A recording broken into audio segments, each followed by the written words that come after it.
Over the past 10 years na pag-invest ko sa ating merkado, ang dami kong mga bagay na pwede kong ibahagi sa inyo, at kung ikaw naman ay baguhan sa pag-invest or nagbabala ka pa lamang maglagak, napaka-importanteng malaman mo yung mga bagay na maibabahagi ko sa iyo para ma-shorten yung learning curve mo sa pag-invest sa ating merkado. Simula na ginawa natin itong YouTube channel noong 2020 at simula nag-publish tayo ng unang videos until now, kung mapapansin nyo, sobrang laki na ng in-improve ng ating mga content. Kasi gusto ko lagi kong ini-improve ang aking skills, knowledge sa paggawa ng content para makapagbigay ako ng quality information sa mga nanonood sa aking videos. Ganun din sa pag-i-invest, napaka-importante na hindi porket meron ka nang natutunan sa pag-i-invest ay hanggang doon na lamang. Kaya napaka-importante na kapag tayo mag-invest sa ating merkado, dapat meron tayong mentor para ma-replicate natin yung mga good habits na ginagawa nila sa pag-invest.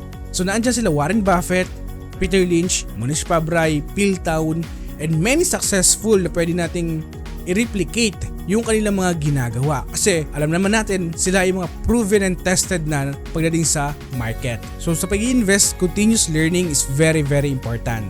Ngayon naman, kung gusto mong malaman kung ano yung mga natutunan ko sa pag-invest sa ating merkado over the past 10 years, tapusin mo ang video na to. Kasi marami kang matutunan sa pag-invest and ano mga ba yung mga ups and downs na nangyari sa akin. Bago tayo magsimula, kung ikaw ay nagbabalak mag-invest sa ating merkado at ikaw ay long-term investor, maaari mong gamitin ang platform na DragonFi. Dahil ang broker na ito ay ginawa para sa mga long-term investor and dividend investor dito sa ating bansa. Kaya napaka-importante na if you want to invest in our stock market at nag-uumpisa ka pa lamang, hayaan mo ang DragonFi ang kasama mo sa paglago ng iyong investment.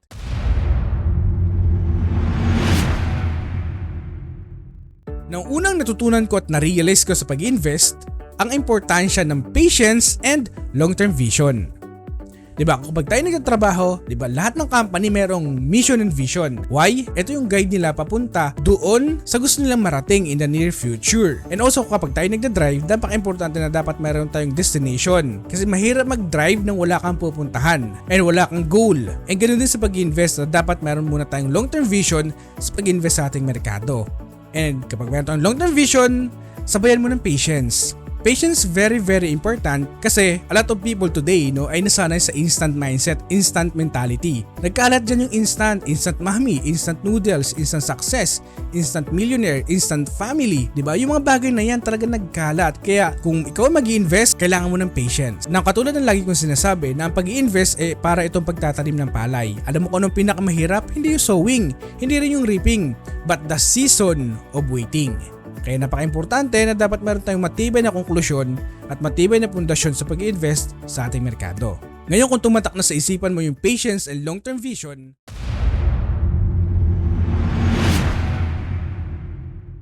i-embrace mo ang volatility sa ating merkado. Ang volatility, pwede mong gawin itong opportunity sa papaanong paraan. Bilhin mo yung mga company na sa tingin mo ay magugrupo in the next coming 5 to 10 years from now. Lagi mong tatandaan na ang merkado ay talagang volatile talaga ito. Pero ang question is, kaya mo bang sikmurain yung pagbagsak ng merkado? Di mo kaya ang salitang patience and long-term vision, tiyak hindi mo rin kaya yung volatility ng merkado. Now to give you an example sa volatility, during the World War II, nang invade ni Hitler ang Poland at ang stock market ng buong mundo ay nagsisibagsakan, si Sir John Templeton na merong initial investment na $10,000 ay pinag-invest niya ito sa mga company na below $1 na lamang. And kasi alam niya at ang mentality niya, pagkatapos ng gera, ang stock prices ay babalik din. And truly enough, pagtapos ng World War II, ang $10,000 na investment ni Sir John Templeton, si Sir John Templeton ay naging bilyonaryo na because of power of volatility sa merkado. Kaya napaka-importante na kapag mayroong volatility sa ating merkado, you have to take advantage on that.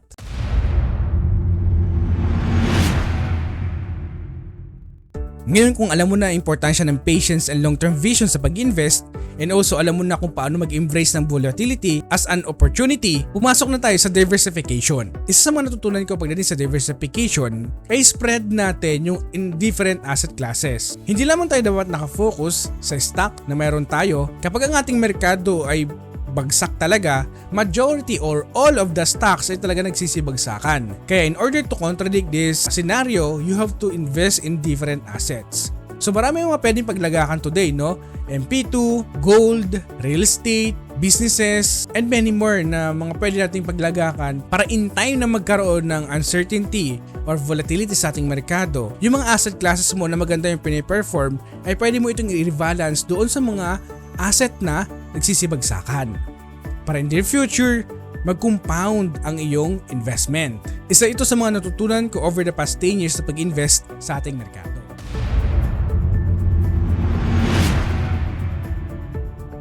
Ngayon, kung alam mo ng diversification, for sure, kung matagal ka nag-invest sa ating merkado, may mga mistakes ka rin na nalaman or may mga mistakes ka rin na natutunan. Embrace the failure as a learning opportunity. Napaka-importante nito, no? Kasi lahat naman tayo nagkakamali. Walang tao na hindi nagkakamali. Now, in order to do this, you have to realize bakit ka nagkamali. You have to realize kung ano mga dapat mong gawin para hindi na ito maulit. And also, napaka-importante din na learning from other people's mistake is very, very important. Especially kapag yung mga great investor nagsasabi na kung ano yung mga mali na nagawa nila, napaka-importante niyan kasi doon ka magkakaroon ng idea kapag nagkaroon ng uncertainty sa ating merkado and kapag yung senaryo na nakarinig mo or nabasa mo ay mangyari sa'yo, alam mo na yung gagawin. And napaka-importante na malaman mo kung ano yung learning na ibibigay sa'yo ng mga mistakes na nagawa mo.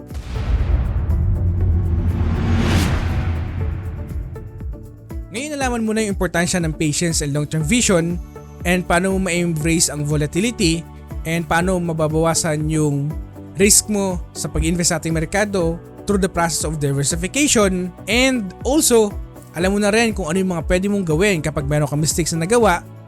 Learning from other people's mistakes, very very important also. Ngayon puntahan natin ang rule of research and due diligence. Napaka-importante, kapag tayo nag-i-invest sa ating merkado, huwag kang susunod kahit kanino, even sa akin. Although na nagpapakita ko dito sa inyo, sa channel natin, nagpapakita ko kung paano ako nag-invest, huwag mong gagayahin. Kasi lahat tayo magkakaiba ng strategy, lahat tayo may iba't ibang senaryo sa buhay na nangyayari, kaya napaka-importante na you have to do your own research. Pag-aralan mo muna yung mga bagay na pinapasok mo bago ka mag-invest. Kasi today, sobrang daming na-scam pa rin, because of greed. For me, ang research ay very very important kasi ito yung magiging kasangga mo para magkaroon ka ng matibay na pundasyon at matibay na konklusyon sa pag-invest sa ating merkado. Now, ang iba sa atin na nag-i-invest, they invest blindly. Kaya ang daming na-scam pa rin. Now, in order na makontradict itong senaryo na to, kailangan mo mag-aral. I-research mo yung mga company bago ka maglagak para hindi ka kakaba-kaba sa mga pinaglalagakan mo. 'Di ba? Kung namimili nga tayo ng appliances, bago natin bilhin, tinitingnan muna natin yung specification. Tinitingnan muna natin kung may warranty. Tinitingnan din natin kung ano bang mga review ng mga tao dito, 'di ba? So ganoon din sa pag-i-invest. Bago ka maglagak na yung perang pinaghirapan, reviewin mo muna, aralin mo muna. Saan ba nanggagaling yung revenue ng kumpanya? Sino bang competitors nito?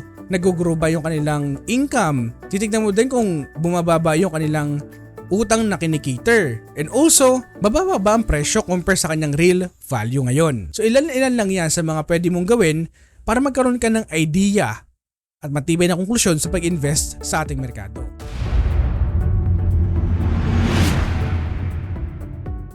Kung alam mo na importansya ng patience and long-term vision and embracing the volatility as an opportunity, at ang diversification, and alam mo na kung paano matututunan mo yung mga mistakes na nagawa mo, and also alam mo na kung paano mag-research and magkaroon ng due diligence, ang susunod mo na gawin ay building a resilient portfolio. Kumbaga pag mayroong market volatility, mayroon tayong panangga na hindi basta-basta ito mapepenetrate ng volatility.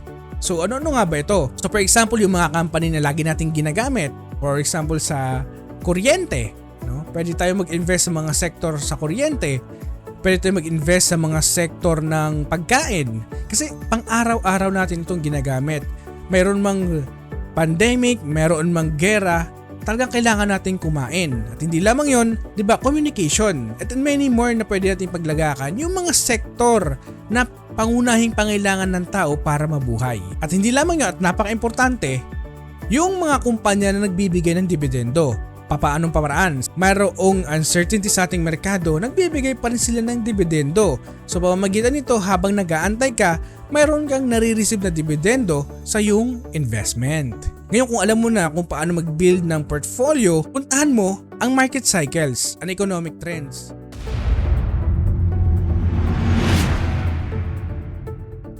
Napaka-importanteng malaman mo kung ano ba yung mga trends na nangyayari sa ating bansa ngayon. Mapapansin natin, over the long run ng ating PSEI, so from 1987 until now, mataas na yung presyo ng ating PSEI. Pero kung zoom in natin ito, mayroon talagang pagbagsak sa ating merkado. Diba? Katulad ng 2020 pandemic, 2008 financial crisis, and yung 2001 crisis, and also Asian financial crisis, diba? Ang daming nangyari sa ating merkado na talagang volatile. Kaya napaka-importante, we have to understand the market cycles and economic trends. And now, another information na natutunan ko ay dapat lagi kang informed or lagi kang updated sa mga news and developments sa ating merkado. Hindi ko sinasabi na lagi mong tignan yung portfolio mo. No, definitely not. Ang gusto kong ipahiwatig is inform ka, ano lang mga may balita? Ano ba yung mga balita na trending ngayon? Ano ba yung mga balita na mayroong development na nangyayari? Alam mo lang yung information sa market nga today.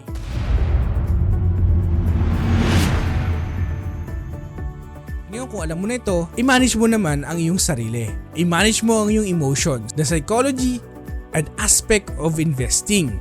Kasi napaka-importante nito kapag tayo nag-invest, yung emotions natin, di ba? Kaya dito pa rin papasok yung salitang why. Bakit ka ba mag-invest? Kasi kapag meron kang why sa pag-invest, meron kang matibay na konklusyon at matibay na pundasyon sa pag-invest sa ating merkado. Kapag meron ka nito, para kang meron kang pundasyon na bato. Pag meron kang pundasyon na malabato, hindi yan basta-basta matitipag. Kaya napaka-importante na i-manage natin yung emotions. So, marami akong mga videos na pagdating sa mga emotions kasi ito yung mga kailangan nating matutunan kung paano natin control emotions natin para hindi tayo magkaroon ng impulsive selling or buying sa mga company na na-encounter natin.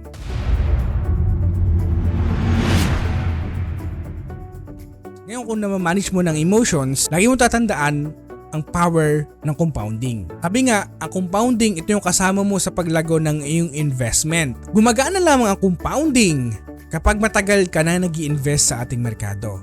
Napaka-importante nito kapag tayo nag-i-invest kasi matutulungan tayo nito maipalago ang ating mga perang pinaghirapan. Nang simula ako nag-invest until now, malaki na yung nilago ng aking mga investment. And to be honest, nung 2022, nung nagpagawa ako ng resort, yung ibang fund na gamit ko sa pagpagawa ng resort and also sa pagbili ng mga another lupa para for future expansion ay galing sa mga kinita ko sa aking investment sa mga stocks. Sa pamamagitan nito, maiko-compound din natin ang ating asset classes not only to our stock portfolio but also in our overall assets. Kaya napaka-importante kung mag-invest ka, lagi mong tatandaan na compounding ang kasama mo sa paglago ng iyong investment.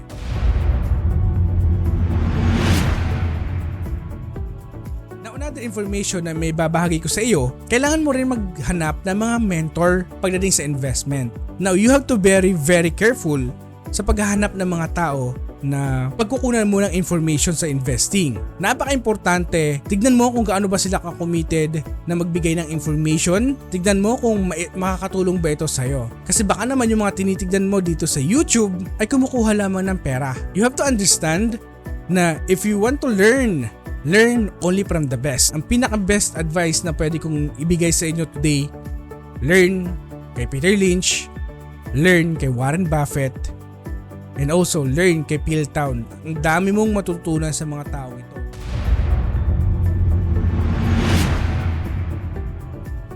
Now, another information na pwede kong share sa inyo, ang salitang the secret of living is giving. Kasi baliwala kung gaano kalaki yung pera mo today, baliwala kung gaano ka successful, baliwala kung gaano ka powerful today kung hindi mo ito sinishare sa iba. And kaya kung mapapansin nyo, bakit may mga tao na very successful pero nagsusuicide pa rin? And bakit may mga tao na very powerful pero nagsusuicide pa rin? Why? Because nakakalimutan nila ang salitang the secret of living is giving. Kaya napaka-importante na kapag meron na tayong knowledge na na-acquire, i-share natin ito not only to our friends or mga nakakasalamuhan natin but also to our generations to come. Kasi kapag ang ating mga susunod na tao dito sa Pilipinas ay marunong na mag-invest, talagang dadami yung mag-invest sa ating merkado. And very very important na makapagbigay tayo ng information and makapagbigay tayo ng knowledge sa ibang tao. Kasi hindi man nila ito ma-appreciate today, hindi man nila ito ma-appreciate bukas or next year, but over the long period of time, maaalala at maalala ka rin nila. Once na nabigyan mo sila ng knowledge, babalik at babalik pa rin sila kung saan sila unang natuto niyan. Kaya ako create din itong channel natin para makapagbigay ng value sa mga kapwa natin na willing mag-invest sa ating merkado, and ano nga ba yung mga pwede nating gawin para makakontribute sa kapwa natin Pilipino. Kaya again, the secret of living is giving.